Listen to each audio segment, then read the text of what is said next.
একটা ইচ্ছা থাকে, একটা কথা বলার একটা আগ্রহ থাকে, কিন্তু ডিস্টার্বে অনেক সমস্যা হয়ে গেছে। তারপরে বলছি, একটা জিনিস আপনাদের জানতে হবে, এই সনাতন ধর্মের প্রতি যতটা আঘাত এসেছে, যতবার আঘাত এসেছে, অন্য কোনো ধর্ম হলে তার নাম পর্যন্ত থাকতো না, মুছে যেত ইতিহাসের পাতা থেকে। একমাত্র সনাতন সত্যের উপর দাঁড়িয়ে আছে বিধায় এই সনাতন আজও পৃথিবীতে আছে, থাকবে, ছিল। সনাতনকে নিঃস্ব করার মতো যোগ্যতা পৃথিবীতে কারো। তাহলে সেই ধর্মে আমি জন্মগ্রহণ করেছি। ঠাকুর রামকৃষ্ণ পরমহংসদেব বললেন, যিনি সত্যকে ধরে আছে তিনি ভগবানের কোলে শুয়ে আছে। কি আছে? যিনি সত্যকে ধরে আছে তিনি কি করেছে? বাবা তোমরা বলো, এগুলো বলবার চাবে না, তোমরা বলো, সে কি করেছে? এইটা কি আস্তে আস্তে একাদশী থেকে কি আজকে কি ক্ষুধা বেশি লাগছে নাকি? তো সাউন্ড হয় না কেন? ঝগড়া চোটে একটু আগে দিয়ে ঝগড়া করছে, এই মা মাথায় কাপড় দাও, কি আছে? মাথা গরম হয়ে গেছে নাকি?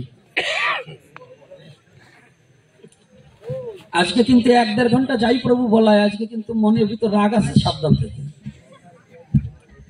তাহলে আজকে দেখুন কথাটা একটু ভালো করে জানুন, এই সনাতন ধর্ম সনাতনী সত্য, আর সত্যই সনাতন। সনাতনী সত্য আর সত্যই, এই কথাটা না বোঝার কারণে আপনারা এই খালি গল্প আর কৃষ্ণ কংসরে মারছে আর পুতুনারে মারছে, এই যে বলে বলে এই মায়াবাদী কিছু লোকরা সমাজটাকে এবং ধর্মটাকে রসাতলে দিয়েছে, এই মায়াবাদীরা। কারণ ওরা শুধু এই গল্প আকারে নিচে চোখে জল নাই, খালি নাক টাইনে টাইনে আর রুমালটাকে নাকের ওই অপত্য দিয়ে ভিজিয়ে সমাজকে দেখিয়েছে আমি বড় ভাবু, কিন্তু অথচ সমাজের কোনো উপকার করতে পারেনি, জাতির কোনো উপকার করতে পারেনি, শুধু খেয়েছে আর শিষ্যবাড়ির টাকা নিয়ে দৌড়িয়েছে। কিন্তু এই জাতিকে কিছু দিতে হলে, এই যুব সমাজকে কিছু দিতে হলে সনাতনের সঠিক সত্যতা ওদের কর্ণকুহরে পৌঁছিয়ে দিতে হবে, তবেই যদি ওদের ঘুমটা ভেঙে আদি সনাতনকে জানতে পারে। আর এই আদি সনাতন না জানার অভাবে সনাতন ধর্মের ছেলে মেয়েরা ধর্মান্তরিত হচ্ছে। আদি সনাতনকে না জানার পরিপাকে সনাতনী ছেলে মেয়েরা কি হচ্ছে? এই গোপালগঞ্জে হয়নি? হ্যাঁ হয়েছে কিনা? কি করেছে ঘরে বসে? এই যে এত সাধু গোপালগঞ্জে, এত মহাপুরুষ, এগুলো কি করেছে? এত পাঠক কই একটাও তো স্টেজে বলে না যে এইগুলো করা যাবে না। মানে আমি নিজেই করি অকর্ম, তাহলে আমি আরেকজনকে উপদেশ কি করে দেব? রাগ করছেন নাকি আমার কথায়?